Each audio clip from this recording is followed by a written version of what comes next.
Assalamualaikum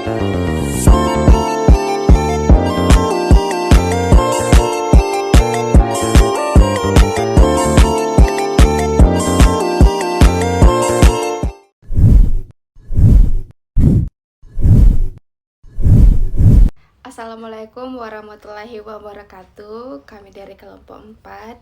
Di sini kami akan menjelaskan materi analisis konsep aset dalam akuntansi. Berikut penjelasannya.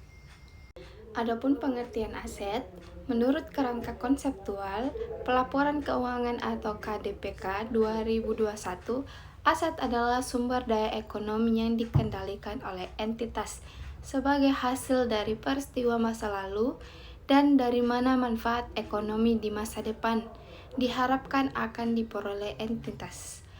Inti dari definisi aset mencakup 3 unsur utama. Yang pertama, sumber daya ekonomi. Yang kedua, dikendalikan oleh entitas. Yang ketiga, memberikan manfaat ekonomi di masa depan. Selanjutnya, klasifikasi aset. Aset diklasifikasikan menjadi beberapa kelompok untuk memudahkan pelaporan keuangan. Yang pertama, berdasarkan jangka waktu pemanfaatan, di mana aset lancar, kas dan setara kas, piutang usaha, persediaan dan beban dibayar di muka. Aset tidak lancar, aset tetap, aset tidak berwujud, dan investasi jangka panjang. Yang kedua, berdasarkan wujudnya, di mana aset berwujud dapat dilihat dan disentuh secara fisik. Aset tidak berwujud, tidak memiliki bentuk fisik, tetapi memiliki nilai ekonomi. Yang ketiga, berdasarkan kepemilikan, di mana aset milik sendiri, dibeli atau dibangun sendiri oleh entitas. Aset sewa guna, digunakan melalui perjanjian sewa pembiayaan. Selanjutnya, pengukuran aset. Yang pertama, biaya historis. Nilai aset diukur sebagai biaya perolehan, termasuk semua biaya yang dikeluarkan hingga aset siap digunakan. Rumusnya yaitu biaya peroleh sama dengan harga beli tambah biaya pengiriman ditambah biaya instalasi dikurang diskon pembelian. Yang kedua, nilai wajar.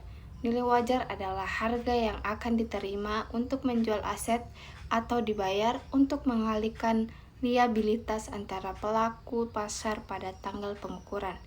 Yang ketiga, nilai buku. Nilai sisa dari suatu aset setelah dikurangi akumulasi penyusutan selama masa penggunaannya. Rumusnya yaitu nilai buku sama dengan harga perolehan dikurangi akumulasi penyusutan. Yang keempat, nilai realisasi bersih. Nilai realisasi bersih adalah estimasi harga jual aset dalam kegiatan normal, dikurangi dengan perkiraan biaya, penyelesaian biaya, dan biaya penjualan. Rumusnya itu NRV sama dengan nilai penjualan dikurang biaya penyelesaian dikurang biaya penjualan. Selanjutnya, pengakuan aset. Menurut PSAK 1 dan PSAK 16, aset diakui dalam pelaporan posisi keuangan jika yang pertama, entitas mengendalikan manfaat ekonomi masa depan dari aset tersebut. Yang kedua, nilainya dapat diukur secara andal. Contoh, pembelian komputer untuk operasional sebesar 15 juta dicatat sebagai aset tetap, bukan beban karena memberikan manfaat lebih dari 1 periode akuntansi. Selanjutnya, penyusutan aset tetap. Penyusutan aset tetap adalah proses akuntansi untuk mengalokasikan biaya perolehan aset secara sistematis selama masa manfaatnya, seperti bangunan, kendaraan, dan mesin, sebagai pengakuan penurunan nilai akibat penggunaan, keausan, atau perkembangan teknologi.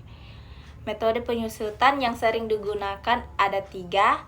Yang pertama, garis lurus. Yang kedua, saldo menurun ganda. Dan yang ketiga, unit produksi. Dan teman-teman bisa lihat di samping rumusnya. Selanjutnya, pengungkapan dan penyajian aset. Adapun pengungkapan bertujuan memberikan informasi tambahan yang relevan dan transparan. Adapun pengungkapannya yaitu metode pengukuran dan penyusutan, penurunan nilai, rekonsiliasi nilai tercatat, dan aset yang dijaminkan atau dibatasi penggunaannya. Nah, adapun penyajian dilakukan dalam neraca berdasarkan klasifikasi seperti aset lancar, yaitu kas, piutang, dan persediaan. Pada aset tidak lancar, seperti properti, peralatan, dan aset tak berwujud. Nah, tujuannya untuk menyajikan posisi keuangan secara jelas, memudahkan analisis dan perhitungan rasio keuangan. Selanjutnya, analisis konseptual. Konsep aset modern menekankan pengendalian manfaat ekonomi, bukan sekedar kepemilikan hukum. Nah, misalnya dalam leasing, walaupun aset belum dimiliki secara legal, perusahaan dapat mengendalikan dan menggunakan manfaat ekonominya. Oke, selanjutnya analisis efisiensi aset. Nah, rasio keuangan yang digunakan untuk menilai efisiensi aset antara lain, yang pertama return on asset atau ROA. Rumusnya, ROA sama dengan laba bersih per total aset dikali 100%. Nah, untuk mengukur kemampuan perusahaan menghasilkan laba dari aset yang dimiliki. Yang kedua, total asset turnover atau TATO. Jadi, rumusnya TATO sama dengan penjualan bersih dibagi total aset. Nah, ini untuk mengukur seberapa efisien aset digunakan untuk menghasilkan pendapatan. Yang ketiga, fixed asset turnover atau disebut FAT. Nah, rumusnya FAT sama dengan penjualan bersih dibagi aset tetap bersih. Oke, itulah tadi penjelasan materi kami. Adapun kesimpulannya, aset merupakan sumber daya ekonomi yang memiliki nilai manfaat masa depan dan dikendalikan oleh entitas.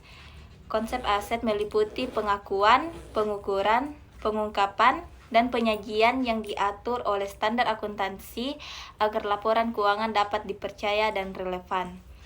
Konsep aset modern menekankan pengendalian manfaat ekonomi, bukan sekadar kepemilikan hukum. Misalnya dalam leasing, walaupun aset belum dimiliki secara legal, perusahaan dapat mengendalikan dan menggunakan manfaat ekonominya. Sekian dari penjelasan kami, kurang dan lebihnya mohon dimaafkan. Wassalamualaikum warahmatullahi wabarakatuh. Saatnya sudah acuan tadi. Terima kasih dan jumpa lagi.